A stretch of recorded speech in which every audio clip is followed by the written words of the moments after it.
Na mão direita daquele que estava sentado no trono, um livro escrito por dentro e por fora, de todo selado com 7 selos.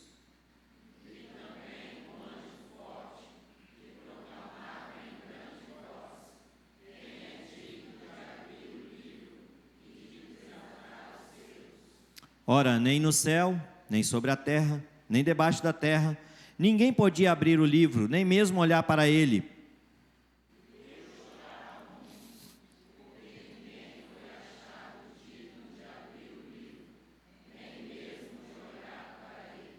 Todavia, um dos anciãos me disse: não chores, eis que o leão da tribo de Judá, a raiz de Davi, venceu para abrir o livro e os seus 7 selos.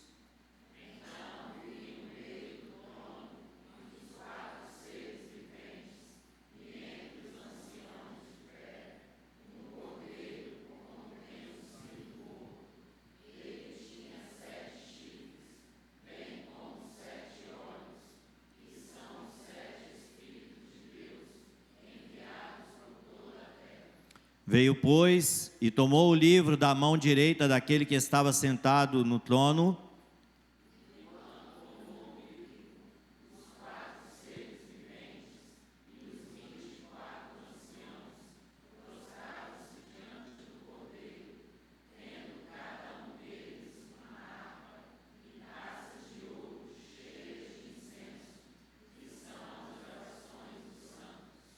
E entoavam um novo cântico, dizendo: digno és de tomar o livro e de abrir-lhe os selos, porque foste morto e com teu sangue compraste para Deus os que procedem de toda tribo, língua, povo e nação.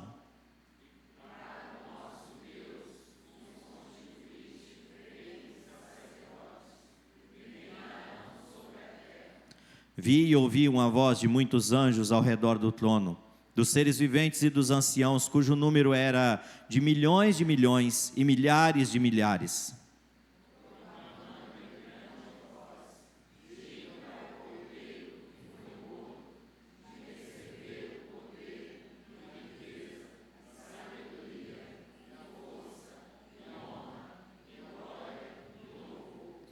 Então ouvi que toda criatura que há no céu e sobre a terra, debaixo da terra e sobre o mar, e tudo o que neles há, estava dizendo: aquele que está sentado no trono e ao Cordeiro, seja o louvor, e a honra, e a glória, e o domínio pelos séculos dos séculos.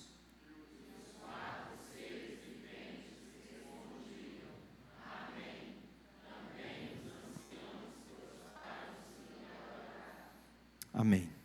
Mantenha sua Bíblia aberta.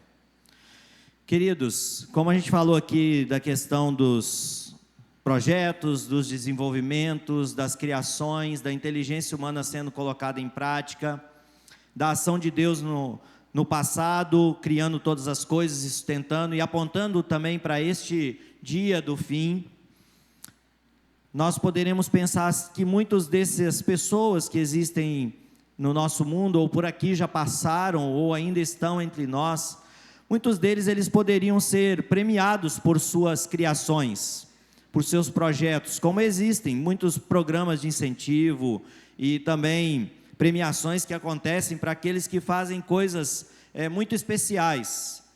Mas dentre todas essas criaturas, ou pessoas, ou homens e mulheres deste mundo, mesmo com toda a reverência que eles muitas vezes recebem ou são premiados, extremamente premiados, eles ainda são limitados, eles ainda são pecadores, eles ainda dependem de algo para que realmente fosse perfeito tudo que eles fizessem. Portanto, eles não são totalmente dignos de toda a honra e de todo o louvor por aquilo que fizeram. Mas o texto que nós lemos vai falar de alguém que é digno, e é sobre isso que nós vamos pensar nesta noite. Ele é digno. Ele é digno. Quais as implicações que o texto traz para nós, para mostrar que realmente existe alguém que é digno? Primeiro nós vamos pensar sobre o livro. O texto começa dizendo no versículo 1, que existe um livro escrito por dentro e por fora, você pode acompanhar. Ele estava na mão direita de alguém que estava sentado no trono, e ele é todo selado, com 7 selos, por dentro e por fora é a sua escrita, e ele é todo selado. Qual que é a ideia aqui? Este livro está na mão de quem? De Deus. Então, em primeiro lugar, o texto aponta que existe um livro que está na mão de Deus. Esta pessoa está sentado no trono, então é a figura de Deus. O que está escrito neste livro? O que está escrito neste livro não é a lista dos salvos, mas é tudo o que ocorre desde a criação do mundo, por todos esses anos de existência da pessoa humana, até a eternidade. Se você abrir o Salmo 19, vai mostrar, os céus proclamam a glória de Deus, e vai descrevendo tudo que Deus realizou, tudo que Deus criou, e como que toda a natureza e toda a criação é chamada a prestar adoração e louvor a este Deus.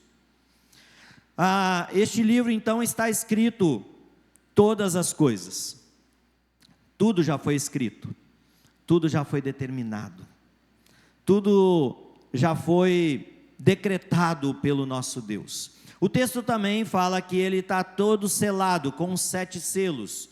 Qual é a ideia aqui? 7 é um número místico? Não.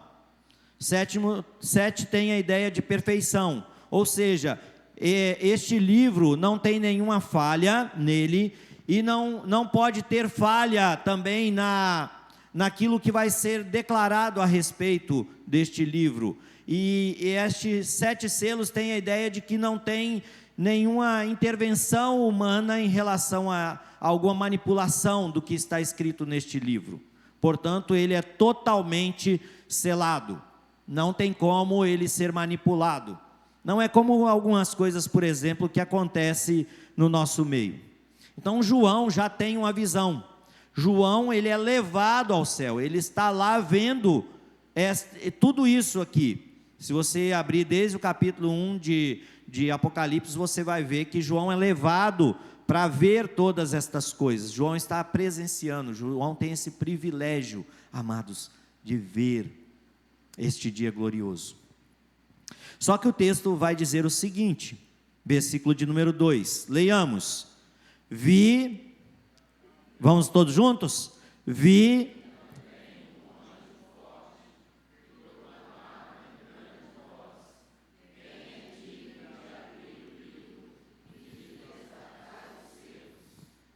Então, aparece um anjo forte neste momento, aparece um anjo forte, e ele faz uma pergunta, ele faz uma proclamação, dizendo: quem é digno de abrir o livro?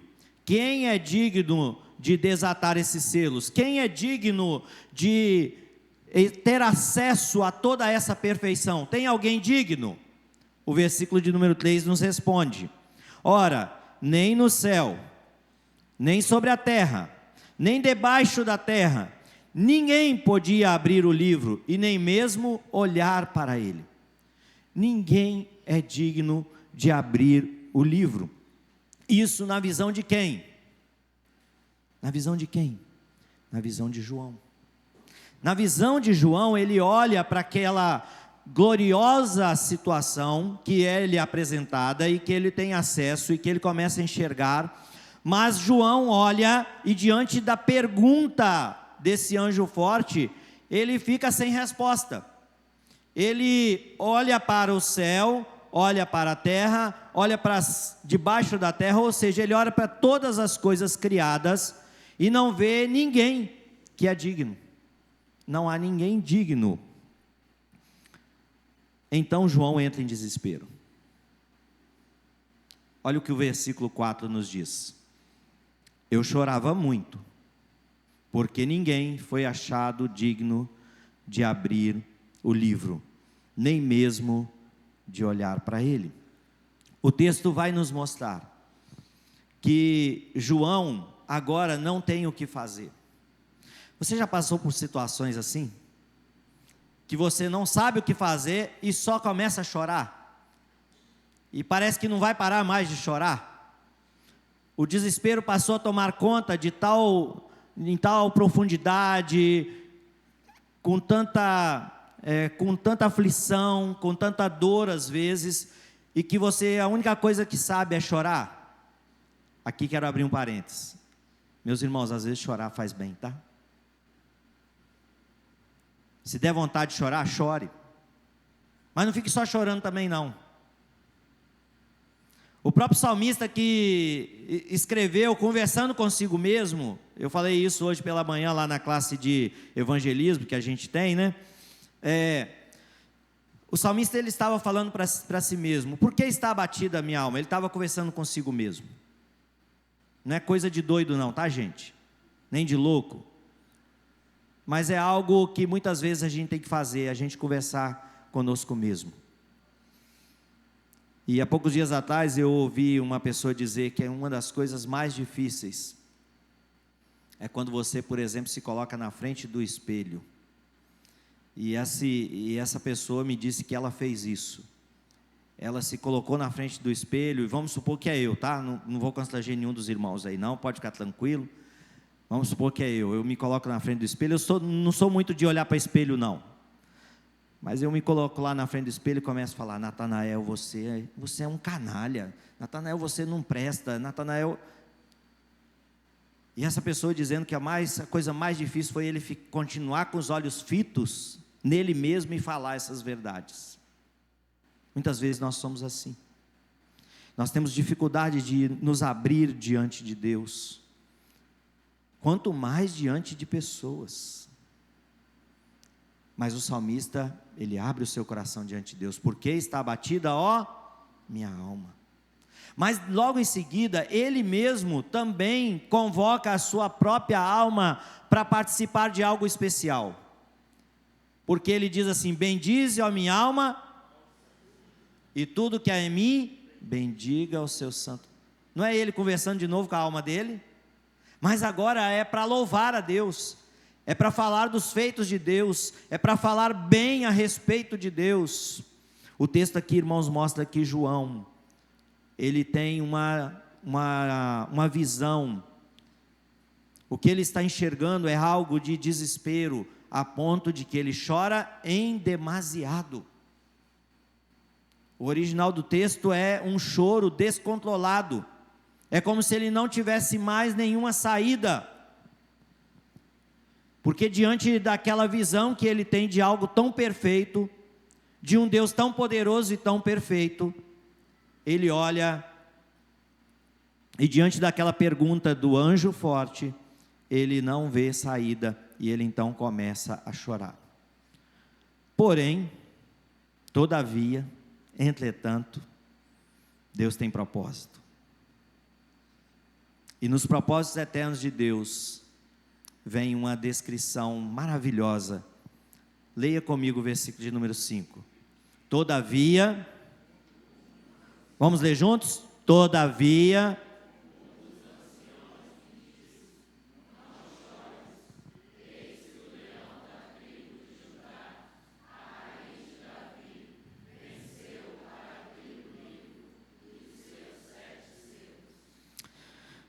olha só, irmãos, existe alguém que é digno. Esta é a essência de Jesus. É o Rei eterno.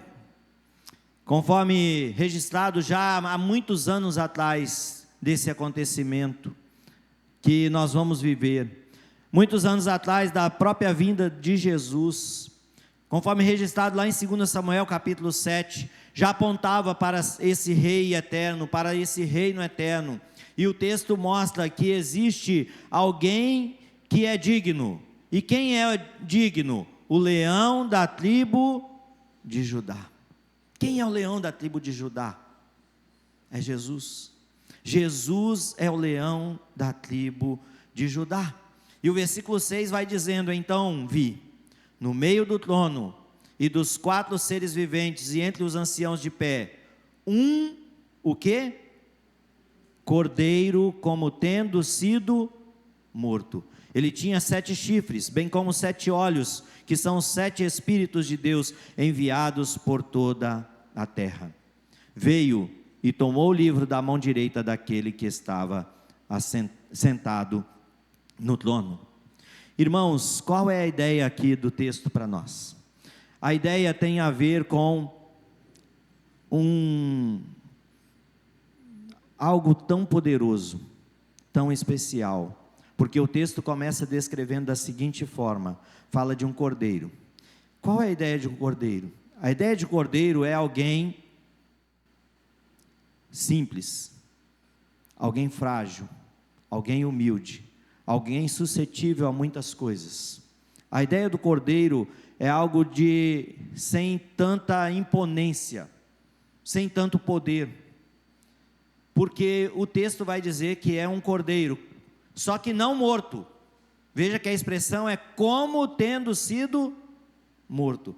Sabe por quê, irmãos? Porque Jesus não permaneceu morto. O Cordeiro de Deus que tira o pecado do mundo, o Cordeiro que se entregou, esta figura da fragilidade de alguém que foi morto, ela não é completa nesse sentido. Por quê? Porque ele não permaneceu na sepultura, irmãos. Jesus ressuscitou. Então, a figura de João é como sendo morto. É porque ele não foi morto totalmente. Ele morreu, mas ele venceu a morte, ressurgindo dentre os mortos, para ser esse que agora é digno. E nesta figura agora de alguém que é digno, de alguém que pode abrir o livro e que vai abrir o livro e desatar os selos, nós vemos aí 7 chifres. A figura é de alguém que tem todo o poder. Não conceba aí na sua mente uma figura assim muito estranha, porque se você olhar e pensar, imaginar 7 chifres, vai ficar uma coisa meio estranha, não é? Concorda comigo? Já tentou imaginar que figura que é essa? 7 chifres. Mas a ideia, irmãos, 7 perfeição, e chifres eram a ideia de poder. Então, esse cordeiro, que aparentemente estava morto, mas ele é o leão da tribo de Judá, ele tem todo o poder. Mas o texto ainda fala de 7 olhos. Qual que é a ideia dos 7 olhos? A ideia dos 7 olhos é que ele é onisciente. Não há nada que escapa ao olhar de Jesus. Ele sabe, ele conhece sobre todas as coisas. Lembra de Adão e Eva? Quando Adão e Eva pecaram no jardim, o que eles tentaram fazer? Se esconder. Só que eles foram se esconder onde? No jardim de Deus. Eles querem se esconder de Deus no jardim de Deus. Só que Deus sabe todas as coisas. Deus tem todo o conhecimento. E quando Deus então faz a pergunta para Adão e Eva, onde vocês estão? Significa que Deus foi pego de surpresa? Não. É porque Deus é aquele que vai ao encontro do homem. É aquele que busca o homem. É aquele que está trazendo de volta esse homem para o propósito que ele tem. Então quando ele pergunta, quando ele faz essa indagação, onde está Adão? Não é porque Deus não sabia. É porque Deus queria relacionamento, Deus queria comunhão novamente, restaurando a vida de Adão e Eva. E aqui a figura é a mesma. Deus tem todo, esse Jesus, ele tem todo o conhecimento. Também o texto vai falar que são os 7 Espíritos de Deus enviados por toda a terra. Aqui não é 7 Espíritos vagando, não. A ideia aqui de 7 Espíritos é a ideia de um Deus onipresente. Deus está presente em todo o tempo, em todo lugar. Deus se faz presente aqui conosco, mas Deus se faz presente com os irmãos perseguidos na Nigéria, na Síria, em Mianmar, na Indonésia, na Coreia do Norte, na China,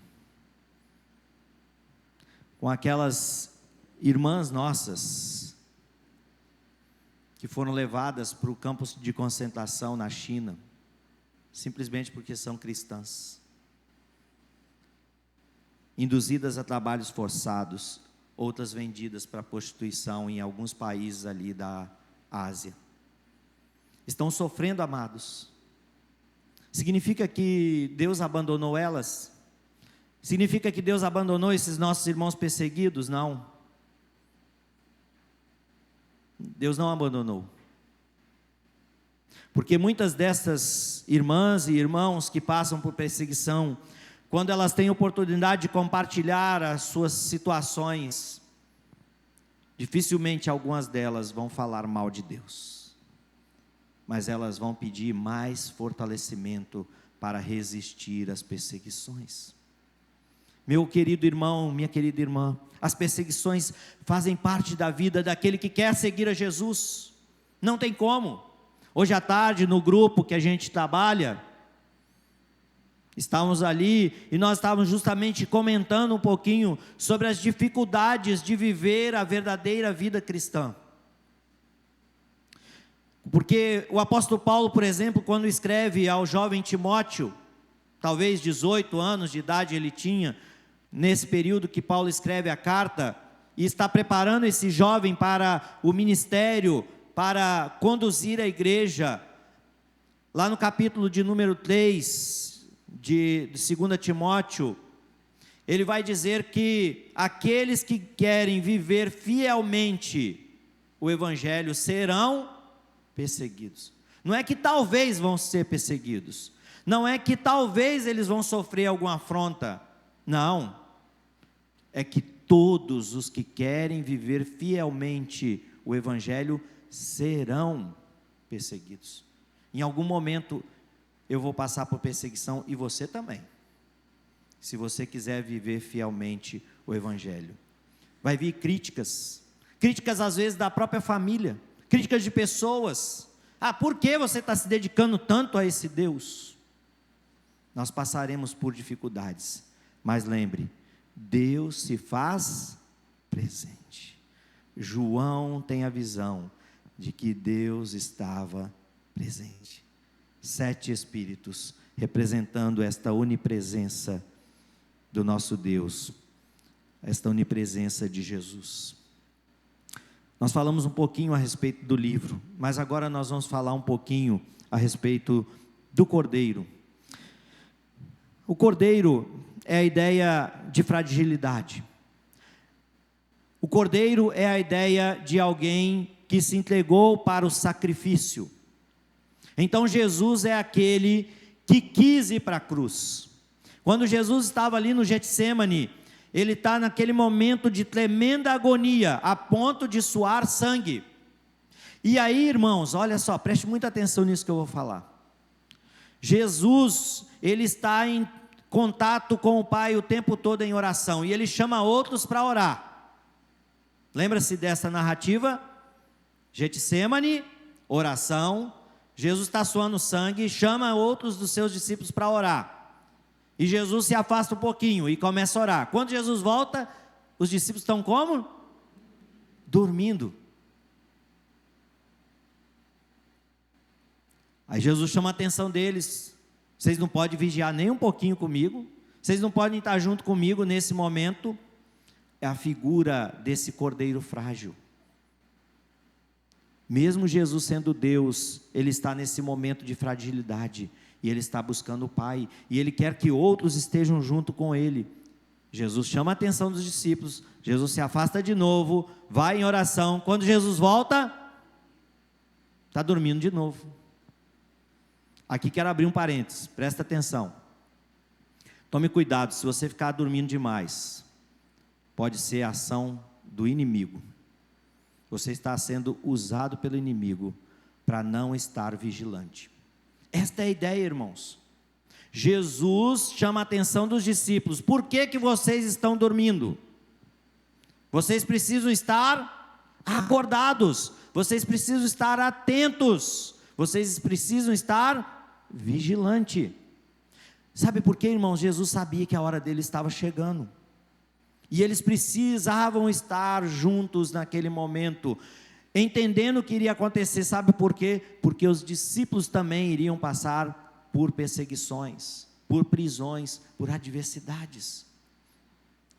E aí a gente pode se lembrar do que Paulo alerta Timóteo: todos que querem viver piedosamente, fielmente, passarão por perseguição. E se você não estiver vigilante, como venceremos as perseguições, irmãos? Mas a ideia é de um Jesus que ele mesmo se entrega, porque quando Pedro passa a mão na espada para matar alguns daqueles soldados, ou para a defesa, o próprio Cristo o repreende, e o próprio Jesus diz que se ele quisesse, ele convocaria milhares de anjos, de soldados para defendê-lo. Mas Jesus é o Cordeiro, Jesus é que se entrega como sacrifício. Só que aqui, irmãos, esse Cordeiro, ele tem aqui uma atitude muito interessante. Acompanhe comigo mais uma vez o versículo de número 6. Vi no meio do trono e dos 4 seres viventes e entre os anciãos, como que está escrito aí no texto? De pé. Quem? Um cordeiro. O cordeiro está de pé. Qual é a ideia que João aqui está descrevendo e que Deus quer falar para nós? É que este cordeiro, na visão que João tem nesse momento, não é de alguém passivo, não é de alguém que está ali sentado apenas dizendo o que deve ser feito, mas a ideia é que esse cordeiro está de pé. Portanto, o que João está vendo é um cordeiro que está atuante, é um cordeiro que está trabalhando, e o Senhor sempre trabalha para nós, por nós, mas não por causa de benefícios meramente humanos para nós, mas para que o nome dele seja glorificado, engrandecido. Esse é o propósito principal. Porque, irmãos, se a nossa vida se limita apenas às coisas deste mundo, nós somos o quê? Os mais infelizes. Portanto, onde está a sua expectativa? Onde está o seu coração? Onde você está dedicando o seu tempo, os seus sonhos, os projetos? Serão aqueles que realmente glorificam a Deus? Será que vocês têm visto e olhado para esse Cordeiro, que é o Cordeiro de Deus, que tira o pecado do mundo, e que está em pé ao lado do trono, e que está atuante, que está trabalhando, que está intercedendo por nós? Lembra a expressão, e aí envolve toda a Trindade, quando Paulo, escrevendo aos Romanos, diz que o Espírito intercede por nós com gemidos inexprimíveis. Para não ter problema com os irmãos, eu vou ter problema dentro de casa. Vou pegar meu irmão Miqués como cobaia. O Miqués faz uma oração meia boca, desculpa aqui a expressão, tá, gente? Uma oração não muito boa. O que é o Espírito geme com gemidos inexprimíveis? É o Espírito Santo consertando a oração do Miqueias, mudando a oração do Miqueias, para que a oração se adeque à vontade de Deus, e até coisas que nós nem estamos orando, mas o Espírito intercede por nós, para que nós sejamos abençoados, para abençoar, para que nós sejamos tratados nas nossas dificuldades, para que nós possamos fortalecer outros. Não é isso que Paulo escreve aos Coríntios? Nas dificuldades, nos problemas que nós passamos, isso vai servir de bênção para outros, para fortificar a outros. Mas além do Cordeiro, em terceiro e último lugar, o texto vai falar sobre adoração. Leia comigo versículos 8 a 10, depois a gente lê o restante, mas de 8 a 10. E quando tomou o livro, vamos ler juntos? E quando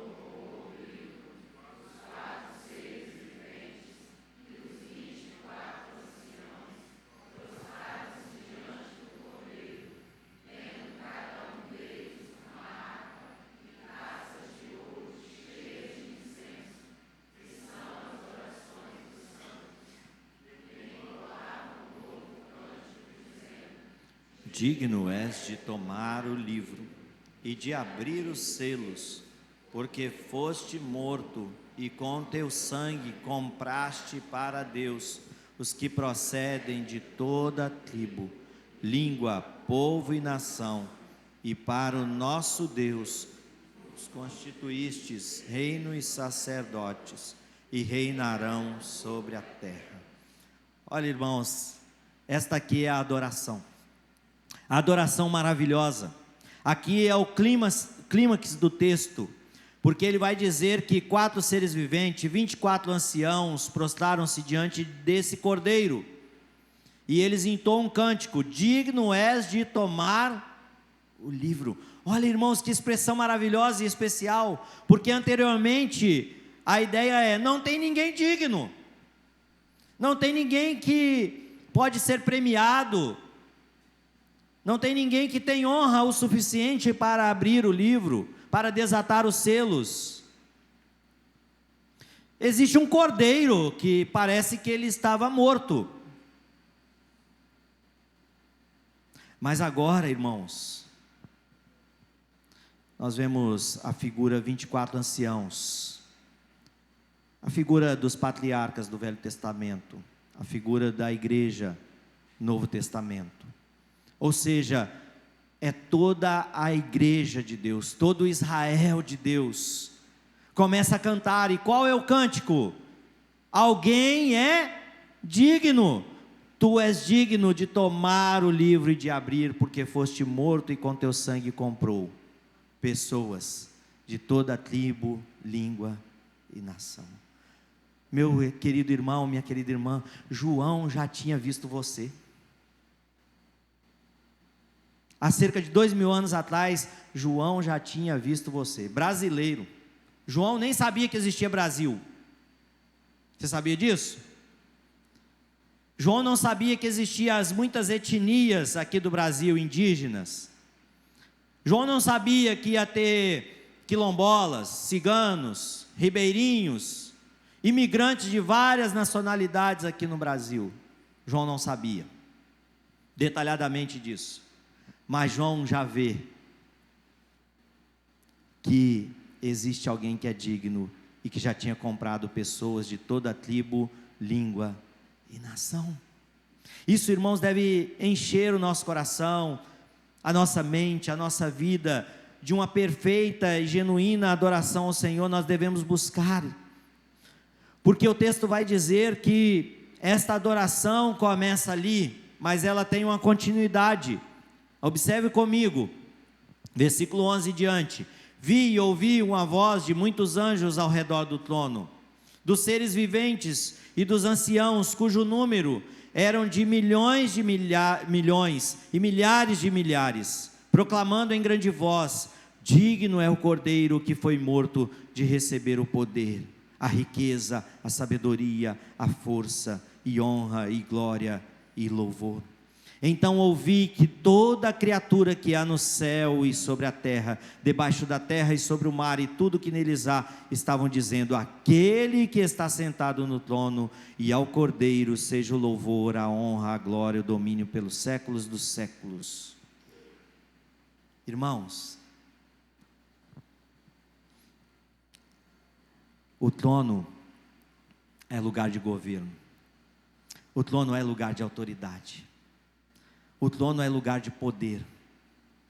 E ao redor do trono se começa essa adoração: 4 seres viventes, 24 anciãos.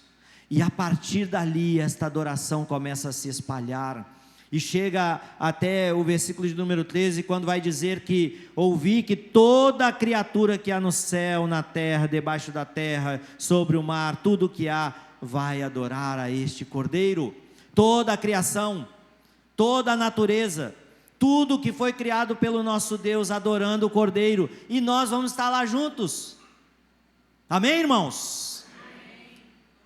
Amém. Eu creio que você vai estar lá. Não é possível que você vai querer ficar de fora dessa festa, desta grande festa.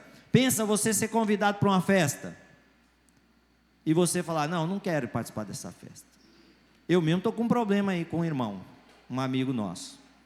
Ele me convidou para uma festa. Ele quer que eu prego no aniversário dele, num dia aí, e vai ser à noite, e falou assim: mas você tem que chegar aqui para a hora do almoço, porque vai ter um churrasco. só que eu não vou poder chegar para o churrasco.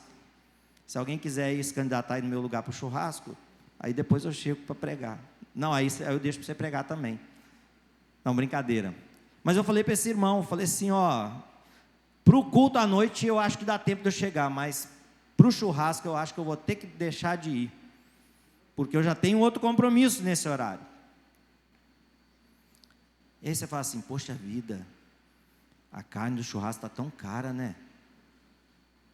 Mas não é só por isso, é pela amizade, é por estar com pessoas que gostam, porque uma pessoa lembrar de você 6 meses antes do aniversário e te convidar e te quase que intimar para você estar lá no aniversário dela, é porque gosta muito de você, não é? Já falar assim, ó, marca na agenda aí essa data. E pensa que é uma festa com um amigo, com alguém especial. Agora pensa nessa festa, irmãos.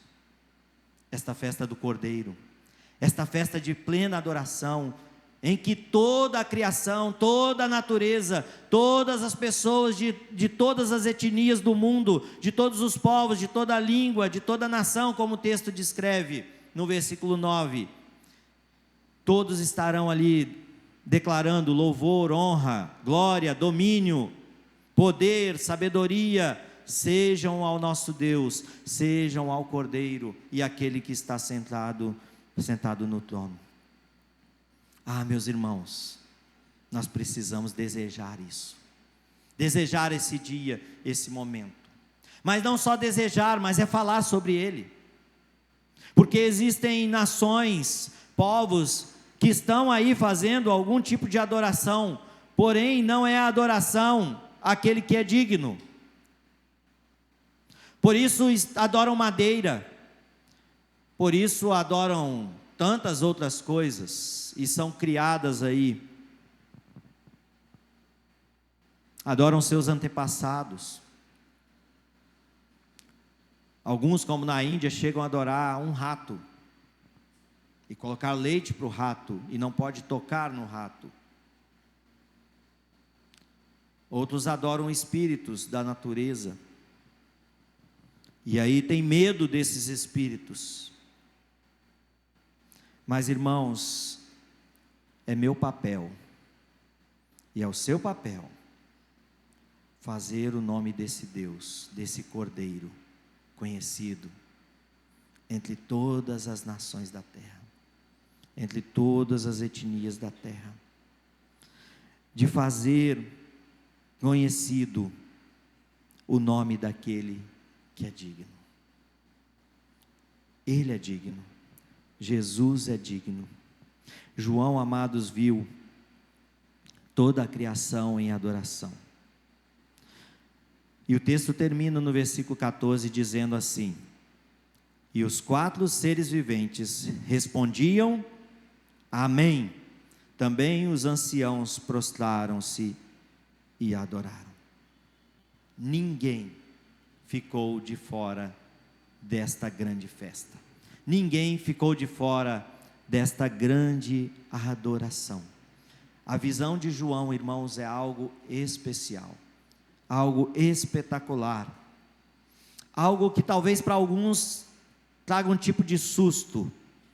Eu não gosto muito desse negócio de 7 chifres, 7 não sei o quê, de cavalo, de cores de cavalo, eu não gosto muito dessas coisas aí não. Não é questão de gosto, irmãos, é questão de nós olharmos para o grande poder do nosso Deus, é questão de olharmos para o sacrifício do Cordeiro que se entregou.